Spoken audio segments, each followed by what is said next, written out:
Benign Bing समझौते की धाराओं की जांच करती है। 10 मिलियन की विच्छेद राशि। वह एक आखिरी बार जांच करती है। कोई समस्या नहीं, चलो हस्ताक्षर करो। मेरे धूप वाले समुद्र तट मेरा इंतजार कर रहे हैं। बिकिनी पहनी सुंदरियां मेरा इंतजार कर रही हैं। अचानक बेनिंग बिंग का हाथ रुक जाता है। नहीं, मेरे साथ ऐसा मत करो। इस महत्वपूर्ण मोड़ पर मत लड़खड़ाओ। मैडम बी वकील से पूछती हैं, क्या कोई समस्या है? बेनिंग बिंग उसे नजरअंदाज करती है। वह मुझे एक तक देखती है। धिक्कार है, उसे कहीं यह तो पता नहीं चल गया कि पिछले हफ्ते मैंने उसके संग्रह की लाल शराब पी ली थी। लेकिन नहीं, लफित 82 की उस बोतल को मैंने उसी रंग की एक सस्ती शराब से भर दिया था। मेरा नाम फान युआन है। एक बिल्कुल साधारण आदमी, एक आश्रित पति, जिसका एकमात्र सपना मौत आने तक आराम से जीवन बिताना है। और जो मेरे सामने बैठी है, वह 3 साल से मेरी पत्नी है। बर्फीली सीईओ, जिसकी संपत्ति दर्जनों अरबों की है। बेनिंग बिंग, 3 साल पहले मेरे परिवार की कंपनी दिवालिया हो गई थी। खुद को संभालने के लिए मेरे बूढ़े पिता ने मुझे बी परिवार को बेच दिया, जो व्यापार की दुनिया के नए अमीर थे।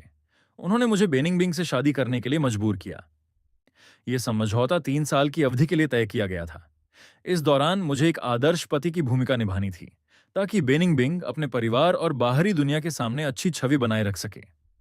3 साल बाद हम आपसी सहमति से तलाक ले लेंगे। मुझे मेरी खोई हुई जवानी के मुआवजे के रूप में एक 100 मिलियन मिलेंगे। और उसके बाद हर कोई अपने रास्ते। इन पिछले 3 वर्षों के दौरान मैंने पूरी लगन से एक निकम्मे पति की भूमिका निभाई, जो केवल खाने पीने और मौज मस्ती के बारे में सोचता है। एक नंबर का अक्षम व्यक्ति। बेनिंग बिंग हमेशा मेरे साथ बर्फीली ठंडी रही है। जरूरी मौकों के अलावा हमने कुल मिलाकर एक 100 से ज्यादा वाक्य साझा नहीं किए। मैं इस दिन का पागलों की तरह इंतजार कर रहा था। 10 मिलियन एक उष्णकटिबंधीय द्वीप पर एक छोटा विला खरीदने के लिए काफी है। मैं सारा दिन बिकिनी वाली लड़कियों को देखते हुए नारियल कॉकटेल की चुस्कियां ले सकता हूं। एक राजा की तरह जीवन जी सकता हूं। लेकिन अब ऐसा लगता है कि जो मामला तय लग रहा था वह बिगड़ने वाला है। बेनिंग बिंग की बर्फीली नजर एक एक्सरे स्कैनर की तरह है, जो मेरे अस्तित्व की गहराई तक जांचने के लिए तैयार है। उसकी नजर मेरा खून जमा देती है। मैं बर्बाद हो गया हूं। इस महिला का आभास अविश्वसनीय है। ऐसा लगता है कि उसकी नजर जान ले सकती है। लेकिन आखिर वह मुझसे चाहती क्या है? वह यह तो नहीं सोचेगी कि 10 मिलियन बहुत ज्यादा हैं। उसकी एक भी परियोजना इससे कहीं ज्यादा की होती है। क्या ऐसा हो सकता है कि उसे मुझसे प्यार हो गया हो? नहीं, असंभव। असंभव। हैंडसम होने के अलावा मैं कुछ नहीं हूं। वह मुझ जैसे लूजर में दिलचस्पी कैसे ले सकती है? जब मैं अपने विचारों में खोया हुआ था, बेनिंग बिंग अचानक बोलने लगी। उसकी आवाज हमेशा की तरह ठंडी थी, लेकिन वह किसी दूसरी भावना से भरी हुई लग रही थी। मास्टर जो, क्या आप हमें एक पल के लिए अकेला छोड़ सकते हैं?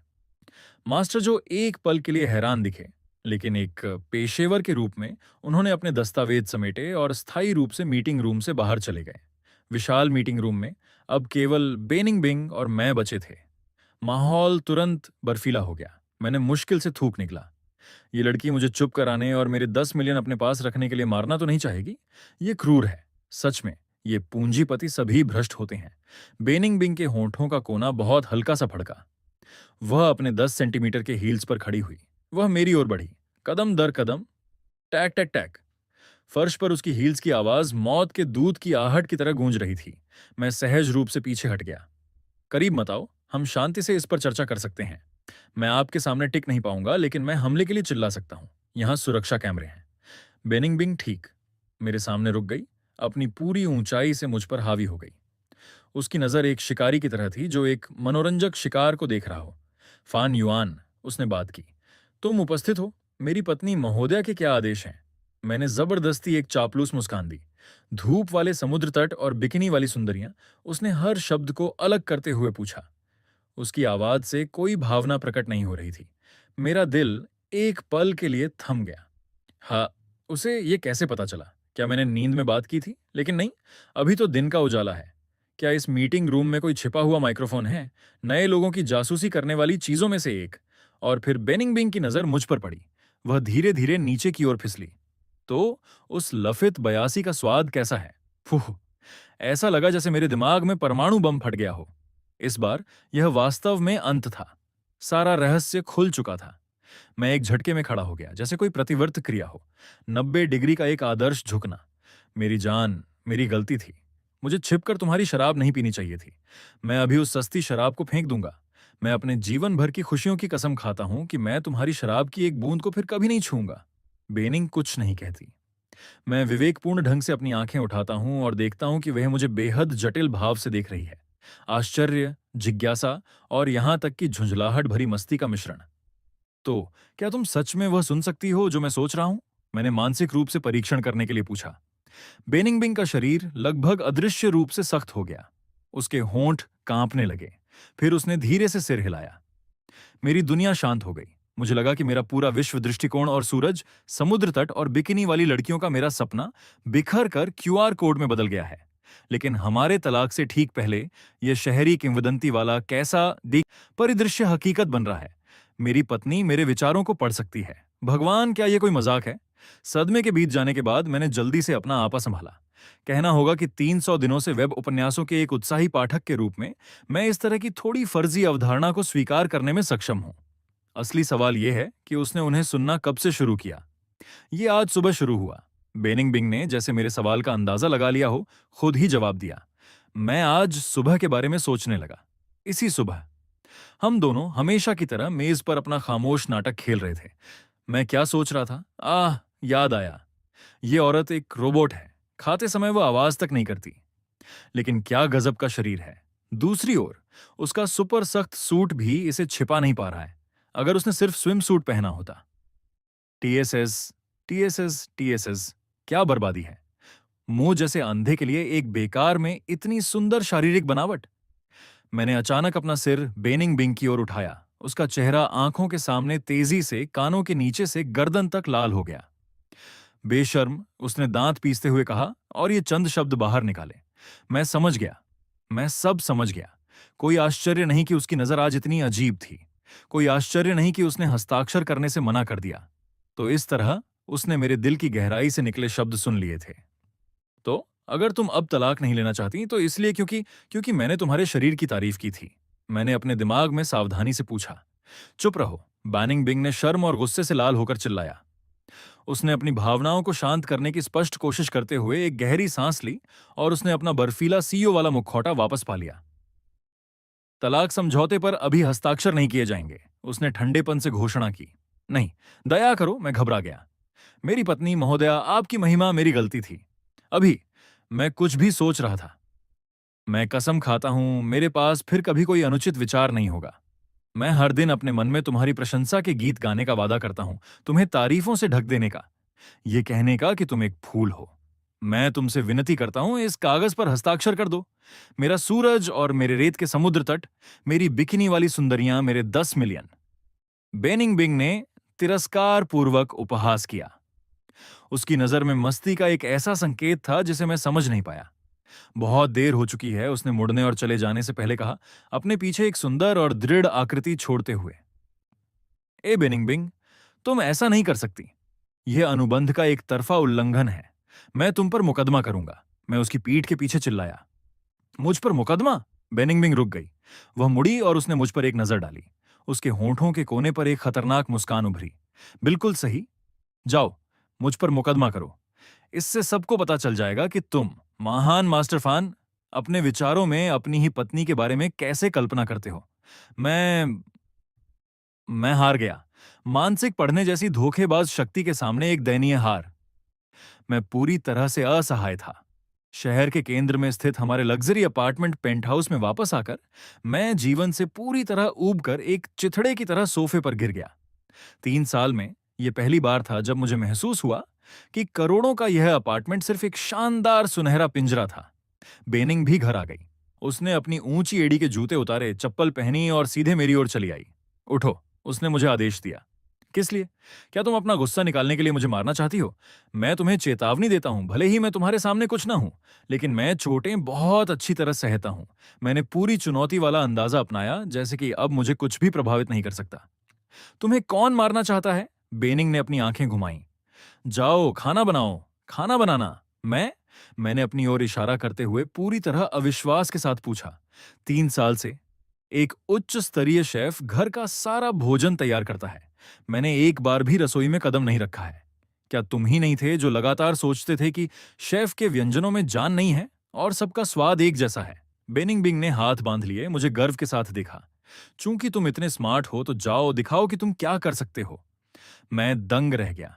ये सच है कि मैंने ऐसा सोचा था, वह एक झांसा था। मुझे केवल इंस्टेंट नूडल्स बनाना आता है, तो इंस्टेंट नूडल्स ही बनाओ। बैनिंग बिंग अविचलित रही। 2 कटोरे तैयार करो, तुम एक खाओगे? क्या? क्या तुम्हें इससे घृणा है? नहीं नहीं, बिल्कुल नहीं। मेरी रानी के लिए नूडल्स तैयार करना मेरे जीवन का सम्मान है। मैं सोफे से उछला और रसोई की ओर भागा। एक गरिमामय व्यक्ति को लचीला होना आना चाहिए। जब तक मैं मालकिन को मना लेता हूं ताकि वह अपना विचार बदल ले और समझौते पर हस्ताक्षर कर दे, मैं उसके लिए सिर्फ नूडल्स ही नहीं बनाऊंगा। मैं उसके लिए अपने सीने पर ईंटें तोड़ने के लिए भी तैयार रहूंगा। मैं हर जगह खोजता हूं, मैं अलमारियों को उलट पुलट देता हूं। आखिरकार मुझे अपने निजी संग्रह से रामेन टोनुड्रस डीलक्स के 2 पैकेट मिल जाते हैं। मैं पैकेट पर दिए गए निर्देशों का अक्षरशः पालन करता हूं। क्या नूडल्स से पहले या बाद में मसाला डालना चाहिए? मैंने लंबे समय तक इस सवाल का अध्ययन किया। सच में, इस महिला को राजाओं वाला भोजन मिल सकता है, लेकिन नहीं, वह इंस्टेंट नूडल्स खाने पर जोर देती है। वह पूरी तरह से पागल है, लेकिन पीछे मुड़कर देखें तो वह बहुत प्यारी लग रही थी जब वह अभी शर्माई थी, हमेशा की तरह ठंडी और दूर की नहीं। काश वह हमेशा ऐसी ही होती तो ये पिछले 3 साल इतने कठिन नहीं होते। मैं नूडल्स बनाते समय अपनी दाढ़ी में बड़बड़ाना जारी रखता हूं। अचानक मेरे पीछे एक मधुर आवाज सुनाई देती है, नूडल्स ज्यादा पक जाएंगे। मैं घबराहट में चौंक गया। मैं मुड़ा और मैंने बेनिंग बिंग को देखा, जो बिना कोई आवाज किए आई थी और रसोई के प्रवेश द्वार पर खड़ी थी। वह दरवाजे के फ्रेम के सहारे झुकी हुई थी और मुझे देख रही थी। मंद रोशनी में उसके होंठों पर एक मुश्किल से दिखने वाली मुस्कान तैर रही थी। उसने दफ्तर का अपना भयानक अंदाजा छोड़ दिया था। घर के ढीले कपड़ों में उसके लंबे बाल स्वतंत्र रूप से उसके कंधों पर गिर रहे थे। वह एक प्रकार की कोमलता बिखेर रही थी। मेरा दिल एक पल के लिए थम गया। ये महिला बिना अपने सख्त सूट के भी शानदार है। ये लगभग अवैध है। बेनिंग बिंग के गाल। एक हल्की लाली फिर से उसके गालों पर छा गई। उसने अपना गला साफ किया। उसने अपनी शर्मिंदगी छिपाने के लिए अपना सिर घुमाया। उन्हें जल्दी से वहां से निकालो। मैंने नूडल्स को कटोरे में डालने में जल्दी की। प्रत्येक के लिए 1 कटोरा। हम महोगनी की डाइनिंग टेबल पर बैठे थे जिसकी कीमत 1 मिलियन थी। इंस्टेंट नूडल्स खा रहे थे जिनकी कुल कीमत 50 से कम थी। यह दृश्य विशेष रूप से अजीब था।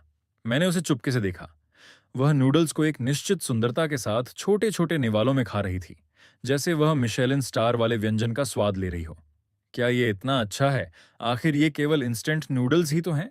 वैसे क्या ऐसा हो सकता है कि मेरी खाना पकाने की प्रतिभा छिपी हुई थी? वास्तव में मैं एक असली चुकाई शिबान हूं। अचानक बैनिंग बिंग खिलखिलाकर हंस पड़ी। यह उन बनावटी व्यावसायिक मुस्कानों में से एक नहीं थी, बल्कि दिल से निकली एक सच्ची मुस्कान थी जिसने उसकी आंखों को वैसे ही रोशन कर दिया जैसे पिघलता हुआ ग्लेशियर और वसंत के पहले फूल। मैं उसे थोड़ा हैरान होकर देखता रहा। शादी के 3 साल हो गए थे और यह पहली बार था जब मैंने उसे इतनी खुशी से हंसते देखा था। तुम्हें किस बात पर हंसी आ रही है? कुछ नहीं, उसने अपना सिर हिलाते हुए जवाब दिया। उसने फिर से नूडल्स खाना शुरू कर दिया, लेकिन अपनी आंखों की शरारत भरी चमक को छिपा नहीं सकी। बात बस इतनी है कि मुझे तुम्हारे इंस्टेंट नूडल्स वाकई बहुत अच्छे लगे। इन शब्दों को सुनकर मैं तुरंत गर्व से फूल गया। मैं तुम्हें बताता हूं, इंस्टेंट नूडल्स बनाना भी एक कला है। आग पर नियंत्रण और समय का तालमेल ही सब कुछ है। मैं अपनी इंस्टेंट नूडल्स की महारत के बारे में लंबी चौड़ी बातें करने लगा। बेनिंग बिंग शांति से सुनती रही और बीच बीच में मुस्कुराती रही। माहौल पहले से कहीं ज्यादा खुशनुमा था। नूडल्स खत्म होने के बाद मैंने बर्तन धोने की पहल की। अरे, मुझे नहीं पता था कि तुम इतने मेहनती हो। बेनिंग रसोई के दरवाजे के फ्रेम से टिकी हुई मुझे काम करते देख रही थी। जाहिर है, मैं आधुनिक समय का आदर्श पुरुष हूं। बर्तनों को धोते हुए मैं अपने मन ही मन बड़बड़ा रहा था। मैं ये सब मुफ्त में नहीं कर रहा हूं, ये सब मेरे 10 मिलियन के लिए है।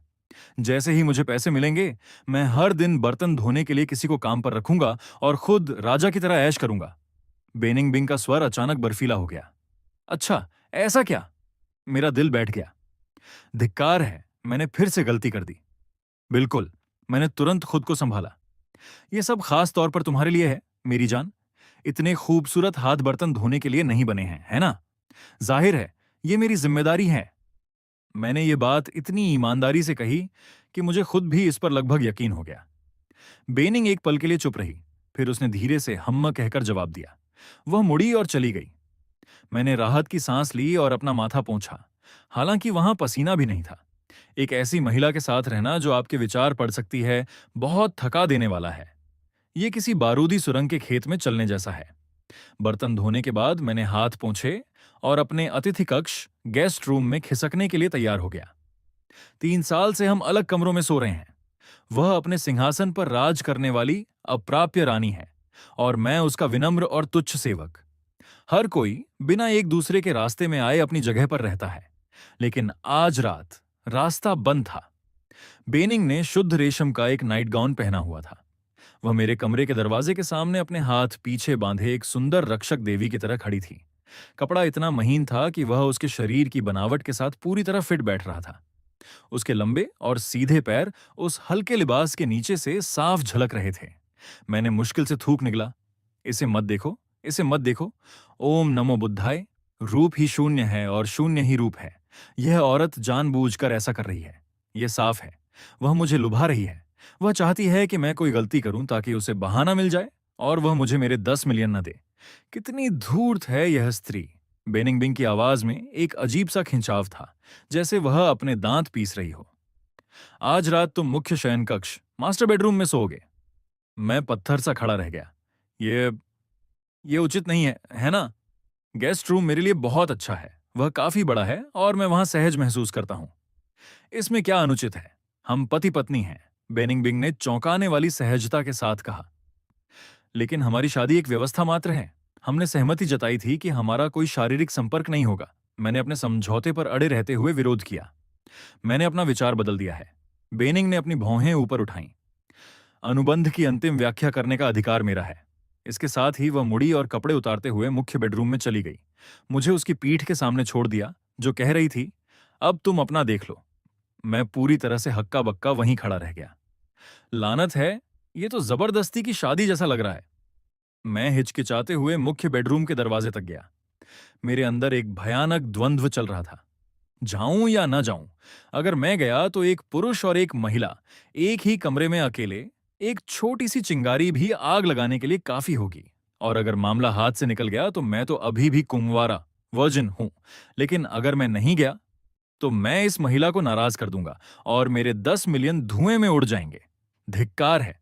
पैसों के लिए मैं जा रहा हूं, और वैसे भी इस कहानी में मेरी स्थिति सबसे बुरी तो नहीं होगी। मैंने एक गहरी सांस ली और कमरे का दरवाजा धकेल दिया। मुख्य बेडरूम बहुत विशाल था। बेनिंग बिंग की तरह ही इसे काले, सफेद और भूरे रंग के बर्फीले अंदाज में सजाया गया था। बीच में एक बड़ा बिस्तर लगा था। बेनिंग पहले ही रजाई के नीचे लेटी हुई थी। केवल उसका सिर बाहर दिख रहा था। उसकी पीठ मेरी तरफ थी। ऐसा लग रहा था कि वह सो चुकी है। मैं दबे पांव बिस्तर के दूसरी तरफ गया। मैंने रजाई उठाई और सावधानी से बिस्तर में घुस गया। गद्दा बहुत मुलायम था और मैं उसमें गहराई तक धंस गया। मैंने खुद को बिस्तर के किनारे की ओर जितना संभव हो सके खिसकाने की कोशिश की, उससे जितना हो सके उतना दूर, जैसे हमारे बीच कोई पार न की जाने वाली खाई हो। हवा में उसकी हल्की खुशबू रची बसी थी। इसकी महक बहुत अच्छी थी। मेरा दिल तेजी से धड़कने लगा और मैं उस पर काबू नहीं पा रहा था। शांत हो जाओ फान युआन, तुम सिद्धांतों वाले व्यक्ति हो। सुंदरता के झांसे में मत आओ। मैं अपने मन में 10,000 बार दोहराता रहा। समृद्ध, लोकतंत्र, सभ्यता, सद्भाव। मैंने अपनी आंखें बंद कर लीं और खुद को सम्मोहित करने की कोशिश की। अंधेरे में मैं हम दोनों की सांसों की आवाज साफ सुन सकता था। उसकी सांसें शांत और नियमित थीं। ऐसा लग रहा था कि वह वाकई सो गई है, लेकिन मेरा दिल शांत होने से इनकार कर रहा था। आखिर मेरे बगल में एक अविश्वसनीय रूप से आकर्षक सुंदरी लेटी हुई थी, और इसके अलावा वह कानूनन मेरी पत्नी है। ये कहना कि मुझे इससे कोई फर्क नहीं पड़ रहा, सरासर झूठ होगा। इस महिला की त्वचा वाकई कमाल की होगी। कितनी सफेद और चिकनी पतली कमर, लंबी टांगें। रुक जाओ, मुझे इसके बारे में सोचना बंद करना होगा। अगर मैं जारी रहा तो इसका अंत बुरा होगा। मैं अचानक अपनी आंखें खोलता हूं। मैं थोड़ा और दूर होने के लिए मुड़ना चाहता हूं। तभी मेरे बगल वाला व्यक्ति अचानक हिलता है। बेनिंग बिंग मुड़ती है और मेरी ओर चेहरा करती है। फिर एक हाथ मेरी कमर पर आ जाता है। इसके बाद उसकी एक टांग मेरी टांगों से लिपट जाती है। वह मुझसे एक ऑक्टोपस की तरह चिपक जाती है। मैं पत्थर की तरह वहीं जम जाता हूं। उसकी गर्म सांसें मेरी गर्दन पर महसूस हो रही हैं। इससे मुझे गुदगुदी हो रही है। उसका लचीला शरीर मेरे पीछे मजबूती से सटा हुआ है। मेरे पजामे के पतले कपड़े के जरिए मैं उसकी अद्भुत कोमलता को साफ महसूस कर सकता हूं। मेरा दिमाग चकरा गया है। ये क्या पागलपन है? उसे तो सो जाना चाहिए था। क्या वह नींद में चलने वाली सोम्नबुलिस्ट है? नहीं, वह यह जानबूझकर कर रही है, पक्का। पर वह क्या चाहती है? मेरी इच्छा शक्ति की परीक्षा लेना? गंभीरता से। इससे कौन बच सकता है? मेरा शरीर अपने आप प्रतिक्रिया करने लगा है। शांत हो जाओ फान युआन, तुम ये कर सकते हो। तुम जो एक बड़ा खिलाड़ी बनने की चाह रखते हो, सिर्फ एक औरत के सामने कैसे घुटने टेक सकते हो? धूप वाले समुद्र तटों के बारे में सोचो, बिकिनी वाली सुंदरियों के बारे में सोचो। अपनी बिकिनी वाली सुंदरियों के बारे में सोचते रहो और फिर देखो। शर्म और गुस्से से भरी एक बर्फीली आवाज मेरे कान में गूंजी। मैं जोर से उछल पड़ा। वह सो नहीं रही थी, उसने सब सुन लिया था। रुको, मुझे समझाने दो, मैंने हकलाते हुए कहा। क्या समझाओगे? बेनिंग बिंग की आवाज दबी हुई थी, जिसमें थोड़ी हताशा थी। यही समझाओगे कि तुम मुझे एक बार छूने के बजाय उन काल्पनिक बिकिनी वाली लड़कियों के बारे में सोचना पसंद करते हो? नहीं, ऐसा नहीं है। अपनी बकवास बंद करो। मेरी जीने की इच्छा मुझे सब कुछ सिरे से नकारने के लिए मजबूर कर रही थी। तो इसका मतलब तुम इम्पोर्टेंट हो? बिल्कुल नहीं, मैं बहुत शक्तिशाली हूं। मैं लगभग चिल्लाया। एक असली मर्द ऐसी बात बर्दाश्त नहीं कर सकता। उस स्थिति में इसे साबित करके दिखाओ। ये कहते हुए बेनिंग बिंग ने अपनी पकड़ और मजबूत कर ली। वह जानबूझकर मुझसे और सटने लगी। मुझे महसूस हुआ कि मेरे अंदर का ज्वालामुखी फटने ही वाला है। बेनिंग बिंग, आग से मत खेलो, मैंने दांत पीसते हुए कहा। और अगर मैं खेलूं तो तुम क्या करोगे? उसकी आवाज में साफ तौर पर उकसावा था। अचानक मैं मुड़ा और उसे अपने नीचे दबा लिया। अंधेरे में मैं उसके चेहरे के हाव भाव नहीं देख पा रहा था, लेकिन मुझे उसकी तेज होती सांसें और उसकी छाती की धड़कन महसूस हो रही थी। तुमने ही यह चाहा था, मैंने मन ही मन कहा। फिर मैं उसे चूमने के लिए झुका। उसके होंठ मेरी कल्पना से भी कहीं ज्यादा नरम थे, जिनमें मिठास का एक हल्का एहसास था। शुरुआत में वह थोड़ी झिझकी, लेकिन जल्द ही उसने बड़े जोश के साथ मेरे चुंबन का जवाब दिया। वह चुंबन अनंत काल तक चला, जब तक कि हमारी सांसें नहीं फूल गईं। तभी हम अनिच्छा से अलग हुए। हाँफते हुए मैंने अपने नीचे दबी महिला को देखा। भले ही मैं साफ नहीं देख पा रहा था, लेकिन मैं कल्पना कर सकता था। उसके गाल तप रहे होंगे और आंखें चाहत से चमक रही होंगी। धिक्कार है, ये मेरे सिर चढ़ रहा है, मैंने सोचा। बेनिंग भी जुनून से व्याकुल लग रही थी। उसने अपना हाथ उठाकर मेरे गाल को सहलाया। उसकी आवाज थोड़ी भारी और जादुई थी। तो क्या तुम अभी भी तलाक चाहते हो? तलाक? भाड़ में जाए, सिर्फ एक कायर ही तलाक चाहेगा। मैं फिर से उसके होंठों को चूमने के लिए झुक गया। वह रात बहुत लंबी थी। मैंने अपने कार्यों से उसे साबित कर दिया कि मैं वास्तव में क्या करने में सक्षम हूं। अगली सुबह मैं पूरे शरीर में दर्द के साथ जागा। आंखें खोलते ही मैंने अपने चेहरे के ठीक पास बेनिंग बिंग का सोता हुआ चेहरा देखा। पर्दों के बीच से सूरज की रोशनी छनकर आ रही थी, जिससे उसके गालों पर एक नरम रोशनी का घेरा बन रहा था। उसकी लंबी पलकें छोटे पंखों जैसी लग रही थीं। उसकी नाक की नोक पतली और नाजुक थी। उसके होंठ, जो पिछली रात के जुनून के कारण थोड़े लाल और सूजे हुए थे, विशेष रूप से आकर्षक लग रहे थे। सोते समय उसके चेहरे पर वह हमेशा वाला ठंडा और रौबदार भाव नहीं था। वह एक मासूम बच्ची की तरह लग रही थी, इतनी शांत और सुंदर। मैं उसे निहारने में पूरी तरह खो गया था। मैंने कभी नहीं सोचा था कि यह महिला सोते समय इतनी प्यारी हो सकती है। उसकी त्वचा कितनी बेदाग है, जैसे अभी अभी छिल्ला हुआ अंडा हो। दूसरी ओर उसके सोने का तरीका भी रौबदार है। वह अपना पूरा वजन मुझ पर डालकर चिपकी हुई थी। कोई आश्चर्य नहीं कि मेरी पीठ में दर्द हो रहा है। मैं अभी मन ही मन बड़बड़ा ही रहा था कि बेनिंग बिंग की पलकें फड़फड़ाईं। फिर उसने धीरे से आंखें खोलीं। हमारी नजरें मिलीं। माहौल जैसे थम सा गया। हमारी उस दीवानी रात की यादें एक पल में हमारे दिमाग में कौंध गईं। मैं थोड़ा शर्मिंदा था, लेकिन वह मुझसे भी ज्यादा थी। बेनिंग बिंग का चेहरा पलक झपकते ही गहरा लाल हो गया, बिल्कुल एक पके हुए सेब की तरह। उसने मुझे झटके से पीछे धकेला और रजाई अपने सिर के ऊपर खींच ली। वह एक डरे हुए शुतुरमुर्ग जैसी लग रही थी। वाह, बर्फीली रानी सीईओ को शर्माते हुए देखना किसने सोचा था? यह बहुत मजेदार है। मैं अपने मन में जोर जोर से हंसने से खुद को नहीं रोक पा रहा था। हंसना मना है, रजाई के नीचे से उसकी दबी हुई आवाज आई। पर मैं तो नहीं हंस रहा, मैंने अपनी हंसी दबाते हुए कहा। तुम अपने मन में हंसे। आह, हाँ, सही बात है। मैं भूल गया था कि वह मेरे विचार पढ़ सकती है। मैंने अपना गला साफ किया और खामोशी तोड़ने का फैसला किया। सुप्रभात, मेरी नन्ही पत्नी। रजाई हिली, पर कोई जवाब नहीं। रात को अच्छी नींद आई। रजाई में फिर थोड़ी हलचल हुई, पर अब भी कोई जवाब नहीं। लगता है मैंने कल रात पर्याप्त मेहनत नहीं की, कि उसमें आज सुबह भी शर्माने की ताकत बची है। मुझे और ज्यादा प्रयास करना होगा ताकि अगली सुबह वह बोल भी ना पाए।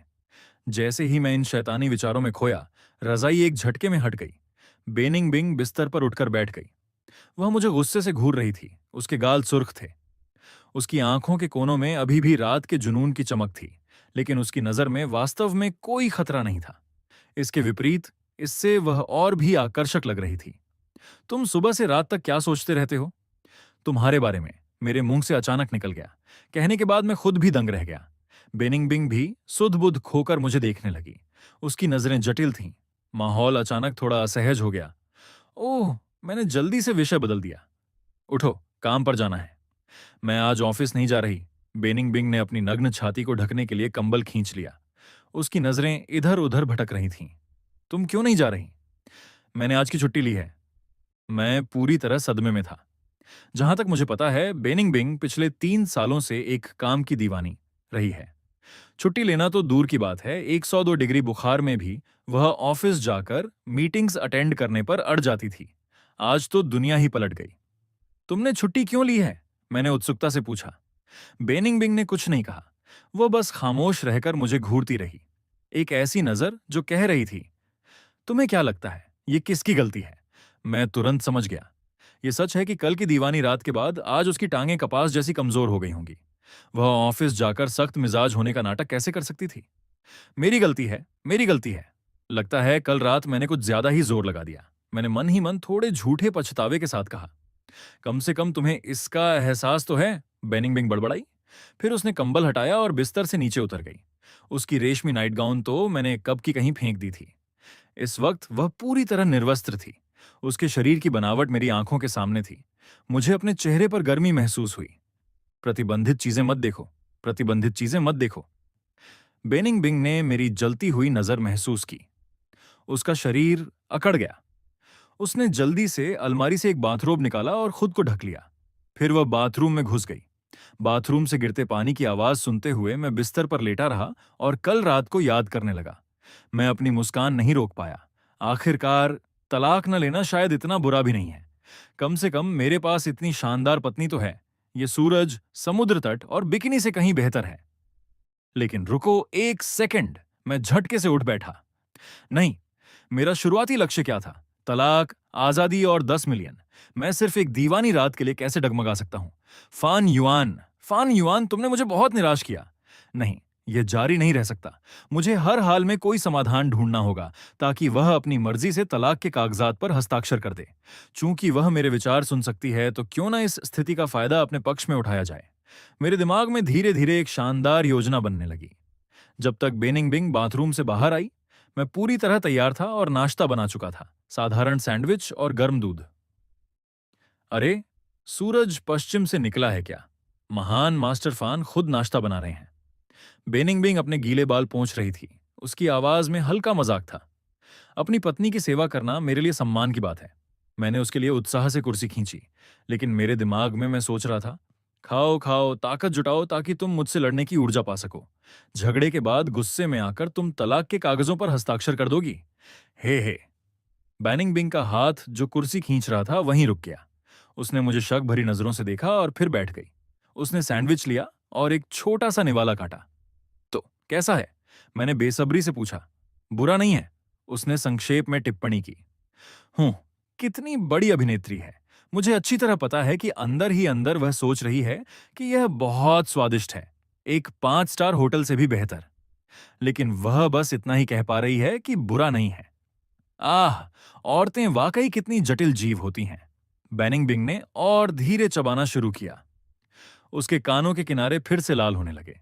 नाश्ता खत्म होने के बाद मैंने मेज साफ करने की पहल की। फिर मैंने चाय के 2 कप तैयार किए और उन्हें लिविंग रूम में ले आया। मेरी जान, हमें बात करनी होगी। मैं उसके सामने बहुत गंभीर होकर बैठ गया। किस बारे में बात करनी है? बेनिंग बिंग ने अपनी चाय का कप हाथ में लिए बिना पलकें उठाए पूछा। हमारे भविष्य के बारे में। हमारा क्या भविष्य है? बिल्कुल हमारा भविष्य है, मैंने टूटे हुए दिल का नाटक करते हुए कहा। भले ही हमने जुलाई में शादी की थी, लेकिन कल रात के बाद हम एक असली जोड़ा बन गए हैं। मैंने अपना फैसला कर लिया है। अब मैं तलाक नहीं चाहता। मैं तुम्हारे प्रति अपनी जिम्मेदारियां निभाऊंगा। आज से मैं एक अच्छा पति बनूंगा। मैं तुम्हें पूरे दिल से प्यार करूंगा और तुम्हारा ख्याल रखूंगा। मेरे शब्द बहुत ईमानदार लग रहे थे और दिल की गहराई से आते हुए लग रहे थे। यह वाकई भावुक कर देने वाला था। हालांकि मेरे दिमाग में मैं चिल्ला रहा था, चलो मेरा विरोध करो। कहो कि तुम्हें मेरी जिम्मेदारी की कोई जरूरत नहीं है। कहो कि तुम अभी भी तलाक चाहती हो। बस एक बार कह दो और मैं उस मौके को लपक लूंगा।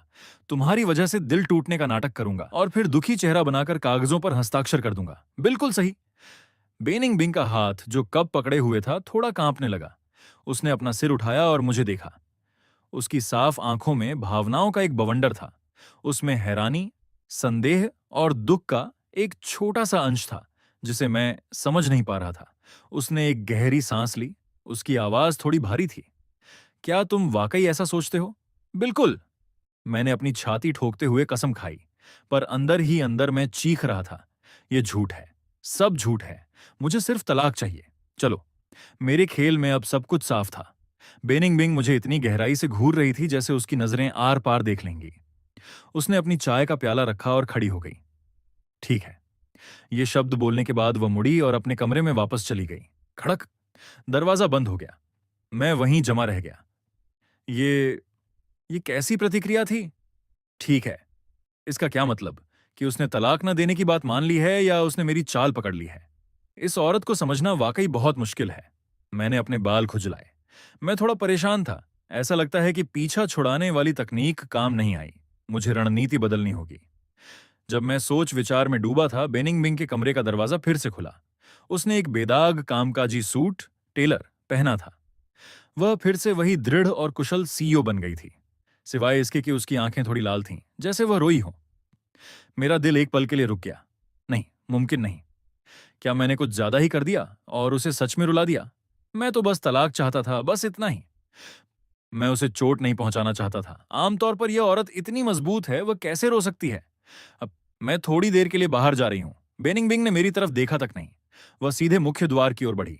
तुम कहां जा रही हो? मैंने सहज रूप से पूछा। दफ्तर। लेकिन तुमने तो छुट्टी ली थी ना? मैंने उसे रद्द कर दिया। उसने अपनी ऊंची एड़ी के जूते पहने दरवाजा खोला और पीछे मुड़कर देखे बिना चली गई। मैं उस खाली प्रवेश द्वार को देखता रहा। मेरे दिल में एक अजीब सी चुभन महसूस हुई, जैसे मुझे उसके लिए थोड़ा दुख हो रहा हो। फान युआन, खुद को संभालो। तुम्हारा लक्ष्य तलाक है, आजादी है। पछतावा करने का समय नहीं है। मैंने अपने दिमाग से इन विरोधी भावनाओं को निकालने के लिए सिर हिलाया। चूंकि नरम तरीका काम नहीं कर रहा, तो अब कड़ा रुख अपनाते हैं। मैंने अपना फोन उठाया और एक कॉल की। हेलो आओस, क्या तुम आज रात खाली हो? चलो ड्रिंक करने चलते हैं, वहीं पुरानी जगह पर। रात को मैं जानबूझकर धुत होकर घर लौटा। मैंने अपने ऊपर थोड़ी शराब भी छिड़क ली थी। बाहर से जो गंध में साथ लाया था, शराब और सिगरेट की बदबू और परफ्यूम की महक। मैंने घर का दरवाजा खोला। लिविंग रूम अंधेरे में डूबा था। बेहतरीन, वह यहां नहीं है। मैंने टटोलते हुए लाइट जलाई। जूते बदलने के बाद मैं लड़खड़ाते हुए गेस्ट रूम की तरफ बढ़ा। आधे रास्ते में ही मुख्य बेडरूम का दरवाजा खुला। बेनिंग बिंग बाथरोब पहने चौखट पर खड़ी थी। वह मुझे बर्फीली नजरों से देख रही थी। मैं दोस्तों के साथ ड्रिंक करने गया था। मुझे हिचकी आई। मेरे मुंह से शराब की दुर्गंध निकली। दोस्त, आदमी या औरतें? दोनों थे। मैंने गोल मोल जवाब दिया, लेकिन मेरे दिमाग में एक पूरी फिल्म चल रही थी। और अब आ गया गुस्सा। तुम्हारा पति बाहर अय्याशी कर रहा है। इसके बाद तो नामुमकिन है कि तुम तलाक ना मांगो। चलो, मेरे मुंह पर तलाक के कागजात दे मारो, मुझे नीच कहो और घर से बाहर निकाल दो। बेनिंग बिंग का चेहरा एक पल में पीला पड़ गया। वह कदम दर कदम मेरी ओर बढ़ी। उससे जो बर्फीली ऊर्जा, औंदरा निकल रही थी, वह साइबेरिया की हवा से भी ठंडी थी। धिक्कार है, लगता है इस बार मैं कुछ ज्यादा ही आगे निकल गया। वह मुझे मारेगी तो नहीं ना? खैर, जो भी हो, अगर वह मुझे मारना चाहती है तो मार ले। जब तक तलाक मिल जाए, एक अच्छी मार खाना भी फायदे का सौदा है। मैंने अपनी आंखें बंद कर लीं, जैसे कोई शहीद सूली पर चढ़ने जा रहा हो। हालांकि जिसकी उम्मीद थी वह थप्पड़ नहीं आया। ठंडे हाथों की एक जोड़ी मेरे चेहरे पर टिकी। मैंने आंखें खोलीं। मेरी नजरें बेनिंग बिंग की लाल आंखों से मिलीं। उसके आंसू टूटे हुए मोतियों की तरह एक एक करके गिर रहे थे। फान युआन, तुम मेरे साथ ऐसा क्यों कर रहे हो? उसने सिसकियों में डूबी आवाज में पूछा। क्या तुम वाकई मुझे इतना छोड़ना चाहते हो? मैं हक्का बक्का रह गया। मैंने सोचा था कि वह नाराज होगी, आगा बुला होगी, मुझे गाली देगी, यहां तक कि मारेगी भी। लेकिन मैंने कभी नहीं सोचा था कि वह रोएगी, इतने दुख के साथ रोएगी। वह इतनी लाचार लग रही थी जैसे पूरी दुनिया द्वारा छोड़ दिया गया कोई बच्चा हो। मेरा दिल किसी अदृश्य हाथ से बुरी तरह भींच गया। दर्द असहनीय था। नहीं, ये झूठ है। मैं घबरा गया। मेरे सहज इनकार ने सब कुछ बयां कर दिया। रोते हुए बेनिंग बिंग ने अपनी मुट्ठियों से मेरे सीने पर प्रहार करना शुरू किया। मैंने सब सुना जो तुम सोच रहे थे। समुद्र तट, सूरज, बिकिनी, तुम्हारी सो कॉल्ड आजादी, तुम्हारा यह पीछा छुड़ाने वाला छोटा सा खेल। तुम सिर्फ एक झूठे हो, एक गंदे झूठे। उसकी मुट्ठियां बहुत कमजोर थीं। चोट मुझे बिल्कुल नहीं लग रही थी, फिर भी ऐसा लग रहा था जैसे वे सीधे मेरे दिल पर पड़ रही हों। तो वह शुरू से ही सब समझ रही थी। मेरी छोटी छोटी चालें उसके सामने किसी विदूषक जोकर के करतब जैसी मामूली थीं। उसके आंसुओं से भीगे चेहरे को देखकर मेरी सारी सोची समझी योजनाएं और रणनीतियां एक पल में बिखर गईं। आखिर मैं उस तथाकथित आजादी के लिए क्या कर रहा था? मैंने एक ऐसी महिला को चोट पहुंचाई जो शायद, माफ करना, मैंने अनाड़ीपन से उसके आंसू पोंछने के लिए हाथ बढ़ाया। मेरी गलती थी, अब मत रो। जैसे ही मेरा हाथ उसके चेहरे को छुआ, उसने झटके से उसे हटा दिया। चले जाओ, मैं तुम्हें और नहीं देखना चाहती। उसने सिसकते हुए मुझे पीछे धकेला। मैं नहीं जाऊंगा। मैंने उसे अपनी ओर खींचा और पूरी ताकत से गले लगा लिया। बेनिंग बिंग, मुझे खेद है। मैं एक नीच इंसान हूं। चलो, मुझे मारो, गाली दो, जो चाहो करो, लेकिन रोना बंद करो। वह मेरी बाहों में छटपटा रही थी। उसका रोना और तेज हो गया। मैंने उसे कसकर पकड़े रखा, उसके आंसुओं से अपनी शर्ट भीगने दी। उस समय और कुछ मायने नहीं रखता था। न तलाक, न आजादी, और न ही वे 10 मिलियन। मैं बस उसे अनंत काल तक गले लगाना चाहता था। पता नहीं वह कितनी देर रोई। उसका रोना धीरे धीरे कम होकर हल्की सिसकियों में बदल गया। मैंने अपनी पकड़ ढीली की। मैंने आंसुओं से लाल हुए उसके चेहरे को अपने हाथों में लिया और उसे चूमा। यह चुंबन पिछली रात के जंगली चुंबन से अलग था। इसमें कोमलता और पछतावा था। मैंने धीरे से उसके चेहरे के आंसू पोंछे। एक लंबा और गहरा चुंबन। उसने विरोध नहीं किया। उसने पूरी विनम्रता से मेरे चुंबन का स्वागत किया।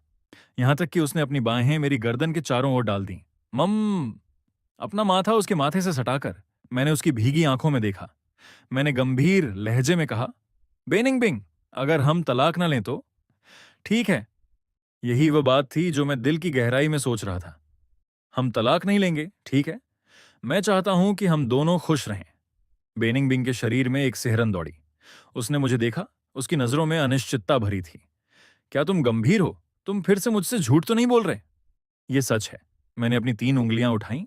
मैं कसम खाता हूं कि अगर मैं तुमसे फिर जरा सा भी झूठ बोलूं तो मेरे साथ। मैं अपनी बात पूरी भी नहीं कर पाया था कि उसने अपनी उंगलियां मेरे होठों पर रख दी। ऐसा मत कहो, उसने नाक सिकोड़ते हुए कहा। उसकी आंखें अभी भी लाल थीं, लेकिन उसकी नजरों में एक अद्भुत चमक थी। फान युआन, जो तुमने आज कहा है उसे कभी भूलना मत। मैं नहीं भूलूंगा। और अब बिकिनी वाली सुंदरियों के बारे में सोचने का सवाल ही नहीं उठता। कभी नहीं। मेरी पत्नी उनसे 10,000 गुना ज्यादा सुंदर है। बाहर जाकर अय्याशी करना मना है। वह सब खत्म। अब से मैं सिर्फ अपनी पत्नी के साथ रहूंगा। पैसे भी मैं ही संभालूंगी। ओह, इस पर बातचीत हो सकती है? नहीं। उसने तीखी नजरों से देखा। सब दे दो। ठीक है, ठीक है। मैं सब तुम्हें दे दूंगा। जो मेरा है वह तुम्हारा है। मैंने तुरंत आत्मसमर्पण कर दिया। आखिरकार बेनिंग बिंग के आंसुओं के बीच से एक मुस्कान फूट पड़ी।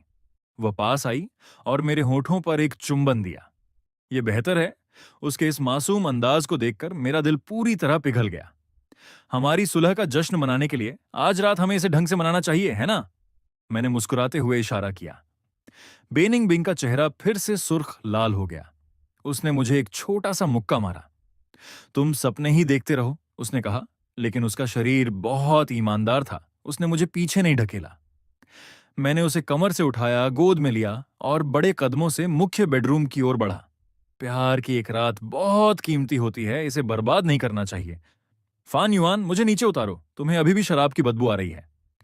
यही तो बात है, इससे माहौल और मजेदार हो जाएगा। जल्द ही कमरा हमारी मस्ती की आवाजों से गूंज उठा। अगले दिन बेनिंग बिंग के साथ मेरा रिश्ता पूरी तरह बदल चुका था। अगर पहले हमारा रिश्ता सम्मान और दूरी का था, तो अब हम अटूट थे। सुबह मुझे अब अलार्म की जरूरत नहीं पड़ती, क्योंकि बेनिंग बिंग मुझे एक चुंबन के साथ जगाती है। कुंभकर्ण, उठने का वक्त हो गया है। वह बड़ी मुस्कान के साथ मेरी नाक छुटकी भरते हुए कहती है। जब तक मेरी जान मुझे एक और चुंबन नहीं देती, मैं उसे छेड़ता हूं। तुम सपने ही देखते रहो। वह जुबान से इनकार करती है, लेकिन फिर भी झुककर मेरे होठों को चूम लेती है। मैं 7वें आसमान पर हूं। मैंने उस ग्लेशियर को पिघला दिया है। मेरी पत्नी एक प्यारी सी चिपकू में बदल गई है। आखिर कौन इसका विरोध कर सकता है? जैसे उसने मेरे विचार पढ़ लिए हों, बेनिंग बिंग के गाल हल्के से गुलाबी हो गए।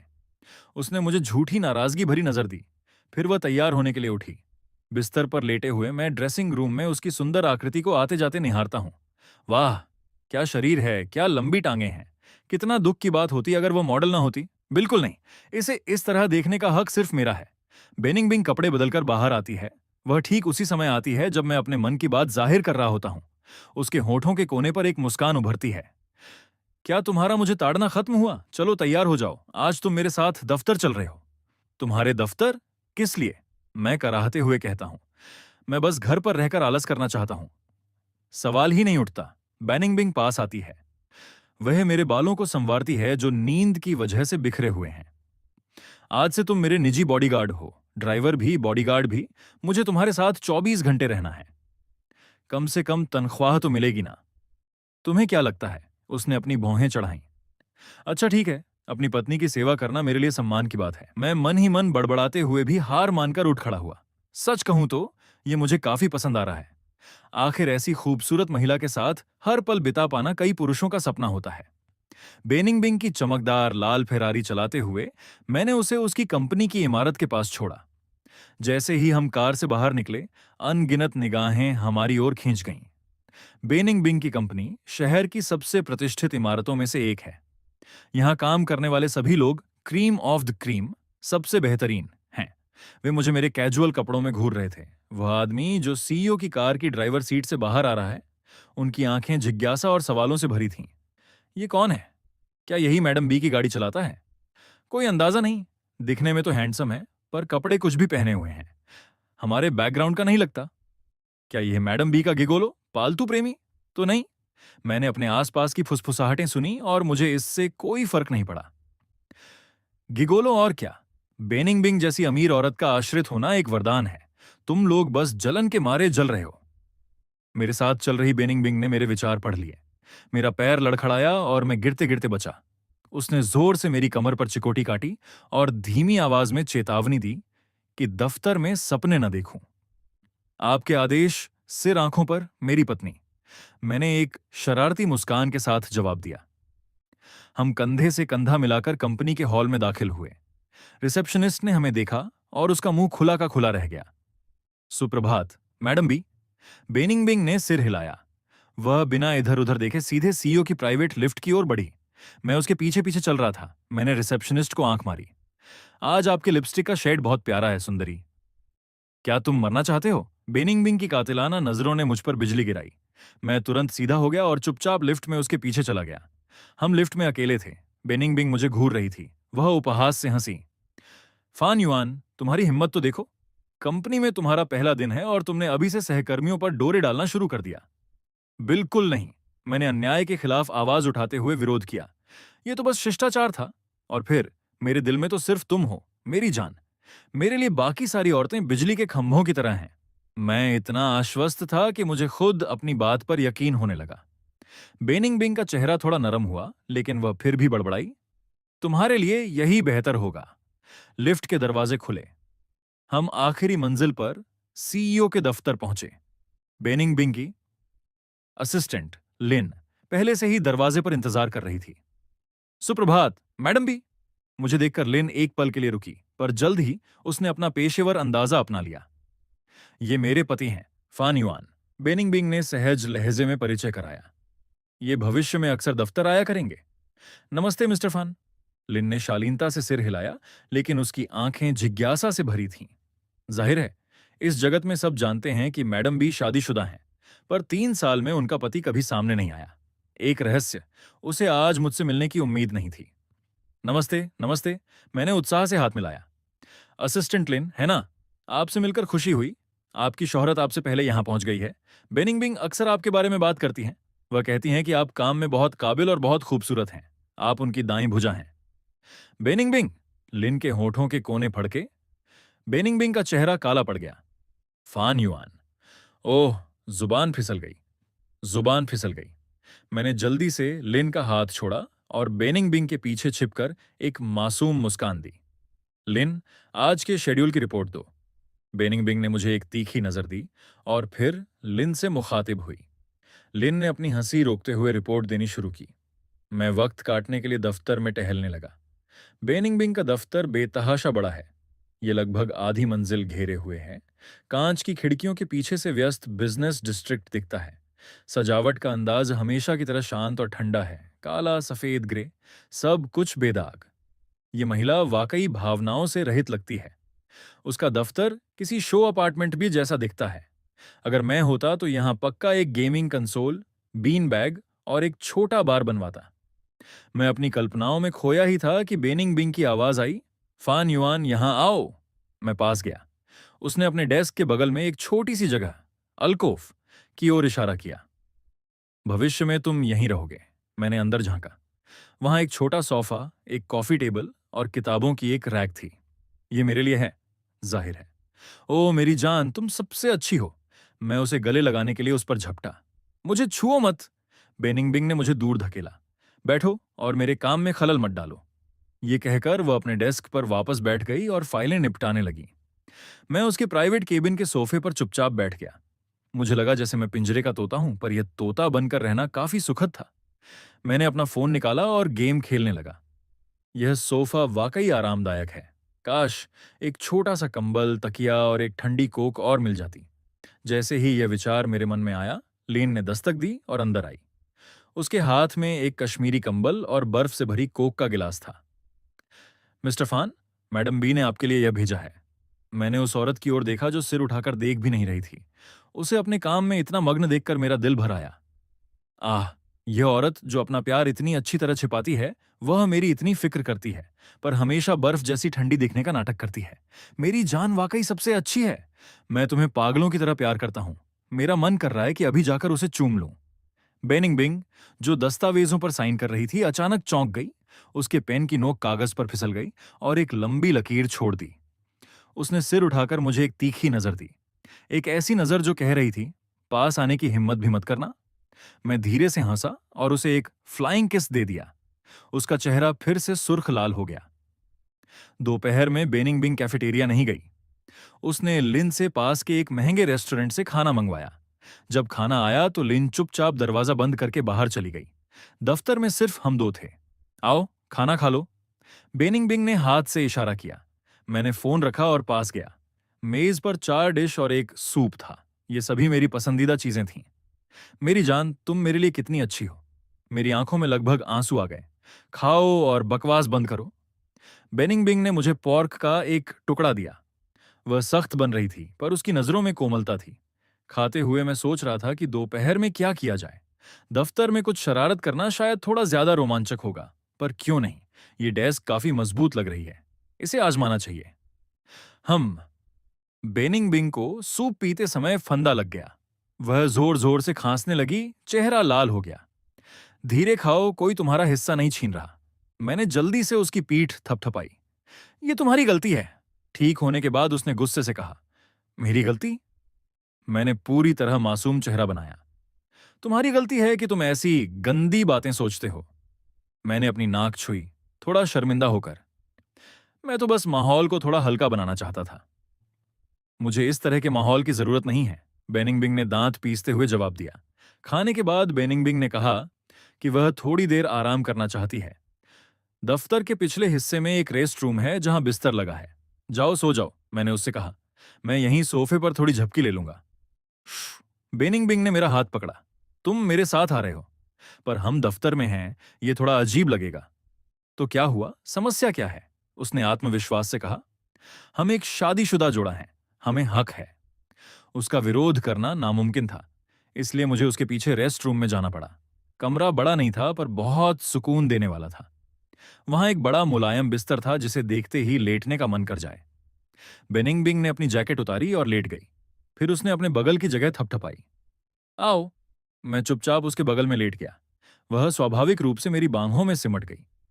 उसने गले लगने के लिए एक आरामदायक स्थिति ढूंढ ली। उसने मुझसे कहा कि मैं उसे अपनी बाहों में भर लूं। उसका सिर मेरे सीने पर था। उसकी सांसें शांत थीं। जान, अगर तुम ऐसे रहोगी तो मैं कैसे सो पाऊंगा? मैंने एक कड़वी मुस्कान दी। अपनी बाहों में इतनी कोमल और खुशबूदार पत्नी के होते हुए मेरा दिमाग दौड़ रहा था। मुझे सोने की जरा भी इच्छा नहीं थी। तो मत सो। उसकी आवाज में एक आलसी मस्ती थी। मुझसे थोड़ी बातें करो। किस बारे में? तुम्हारे अतीत के बारे में। मेरा अतीत? उसमें बताने लायक कुछ दिलचस्प नहीं है।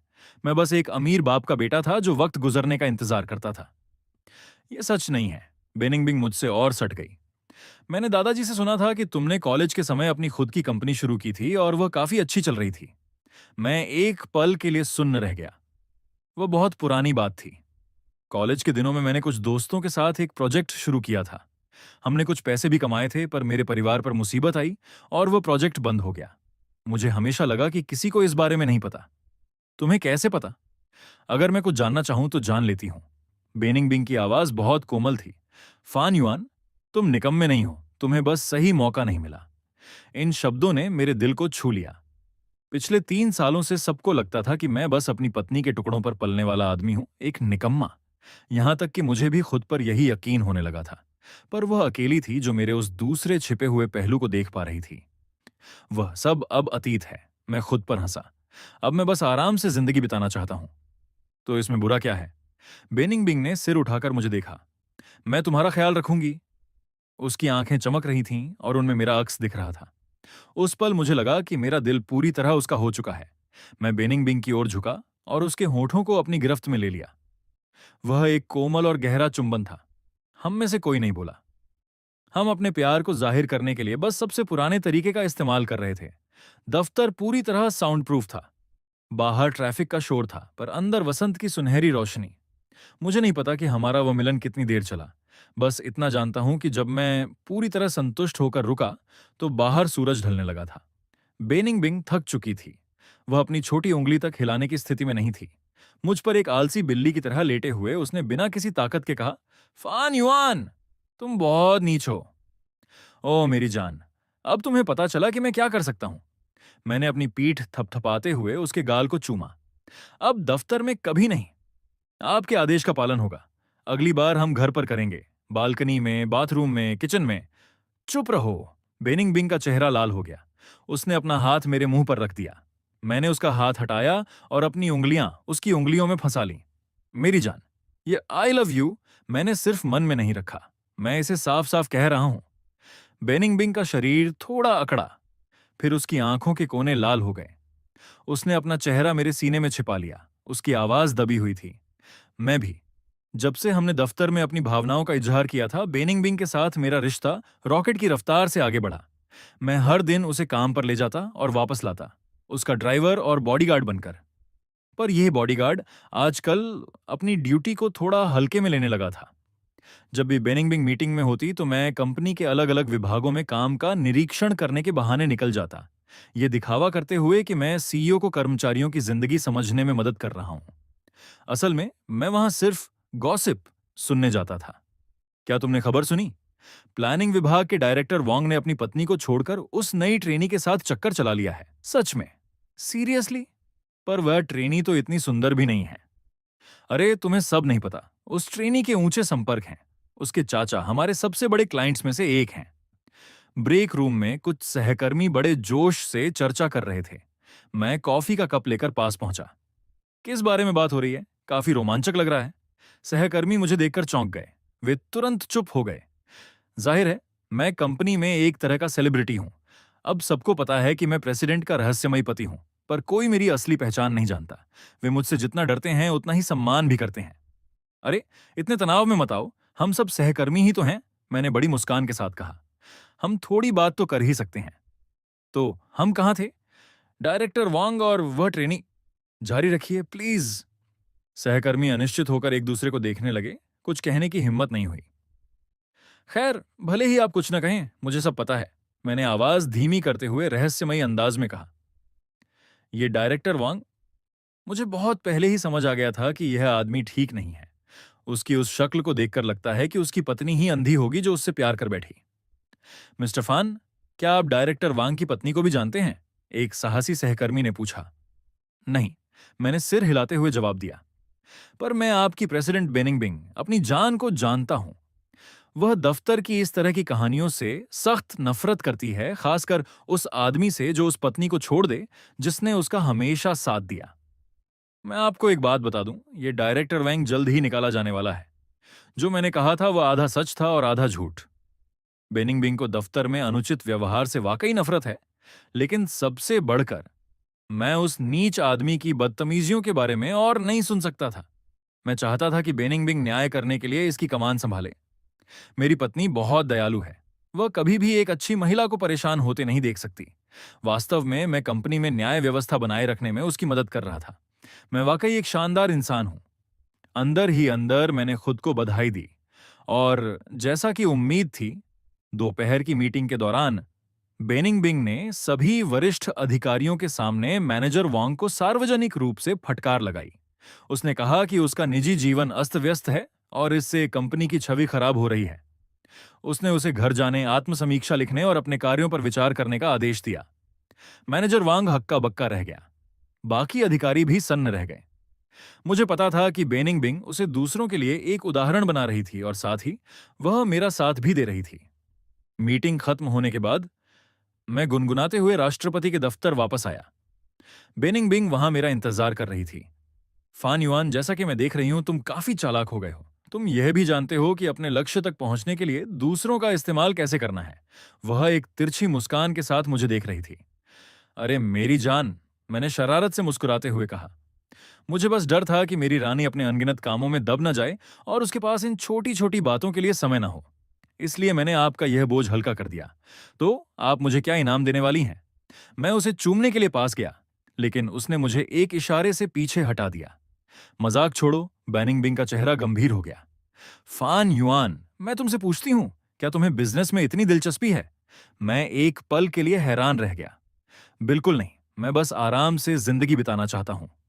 वाकई? बेनिंग बिंग ने मेज से एक फाइल उठाई और मेरी ओर बढ़ाई। तो इस पर एक नजर डालो। मैंने उसे लिया और देखा। यह पश्चिम क्षेत्र की जमीन के लिए एक निविदा प्रस्ताव, टेंडर था।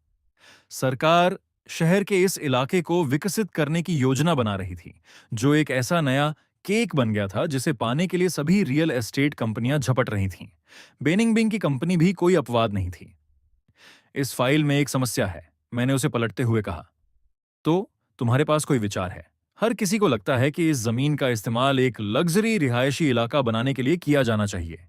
बेनिंग बिंग ने कहा कि इसमें सबसे ज्यादा मुनाफा है।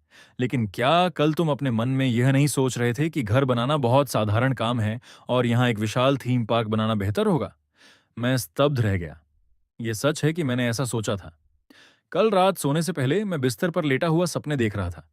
मुझे लगा कि चांगक्सी का वह कोना इतना सुंदर और हरा भरा है कि वहां कंक्रीट की इमारतों का ढेर लगाना बर्बादी होगी। वहां डिज्नीलैंड जैसा कोई थीम पार्क बनाना बेहतर होगा। यह पक्का सुपरहिट होता।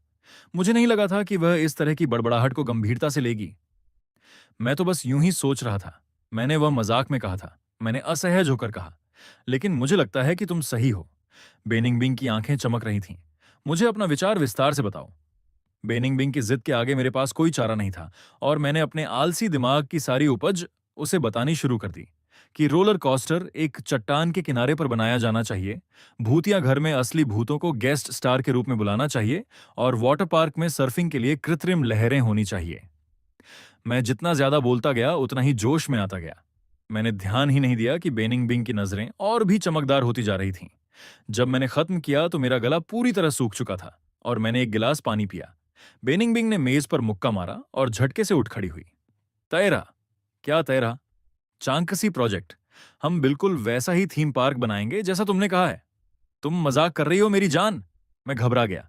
मैं तो कुछ भी कह रहा था। ये कई अरबों का प्रोजेक्ट है। हम इतनी जल्दी फैसला नहीं कर सकते। मुझे तुम पर भरोसा है। बेनिंग बिंग मुझे देख रही थी। उसकी नजरों में अटूट दृढ़ संकल्प था। फान युआन, मुझे तुम्हारे निर्णय पर भरोसा है। मैं उसे देखता रह गया, एक शब्द भी नहीं बोल पाया। यह महिला न केवल मुझसे प्यार करती थी बल्कि मुझ पर बिना किसी शर्त के भरोसा भी करती थी। मुझ जैसे निकम्मे को कई अरबों का प्रोजेक्ट सौंपना ताकि मैं सब बर्बाद कर दूं? मेरी जान, तुम पूरी तरह पागल हो, मैंने फुसफुसाते हुए कहा। यह सच है। बेनिंग बिंग मुस्कुराई। उसकी मुस्कान दीप्तिमान और मार्मिक थी। तुम्हारे प्यार में पागल 2 साल बाद उस थीम पार्क यानी सपनों का साम्राज्य, किंगडम ऑफ ड्रीम्स, का भव्य उद्घाटन समारोह मनाया जा रहा था। उद्घाटन के दिन वहां भारी भीड़ उमड़ी थी। सफलता अभूतपूर्व थी। बेनिंग बिंग और मैं पार्क के सबसे ऊंचे महल की चोटी पर खड़े थे। नीचे खुश चेहरों के समंदर को देखते हुए हमने एक दूसरे को देखकर मुस्कान साझा की। मेरी जान, हम सफल हुए। हाँ, हम सफल हुए। बेनिंग बिंग ने मेरा हाथ पकड़ा और अपना सिर मेरे कंधे पर रख दिया। सूरज हमें अपनी रोशनी से नहला रहा था। यह एक मधुर और अद्भुत पल था। फान युआन, क्या तुम अब भी तलाक चाहते हो? उसने अचानक मुझसे पूछा। तलाक? मैं एक पल के लिए सुन्न रह गया, फिर हंसने लगा। यह क्या होता है? मुझे तो अब इसके बारे में कुछ याद भी नहीं। यह सच था। तलाक शब्द, जो कभी मुझ पर हावी था, आज बहुत दूर और बेतुका लग रहा था। मैंने अपना सिर झुकाया और अपनी बाहों में उस महिला को देखा जिसने मेरे लिए सब कुछ छोड़ दिया था और जिसने मुझे नया जन्म दिया था। जान, एक जमाना हो गया जब मैंने तुम्हारे मन की बात नहीं सुनी। जब से हमारा रिश्ता स्थिर हुआ था, उसकी मेरे विचारों को पढ़ने की क्षमता, ऐसा लगता था कि वह अपने आप ठीक हो गई है। क्या तुम जानना चाहती हो कि मैं क्या सोच रहा हूं? नहीं, क्योंकि तुम मुझे पहले ही वह सब बता देते हो जो तुम मुझे बताना चाहते हो। बेनिंग बिंग ने अपना सिर हिलाया।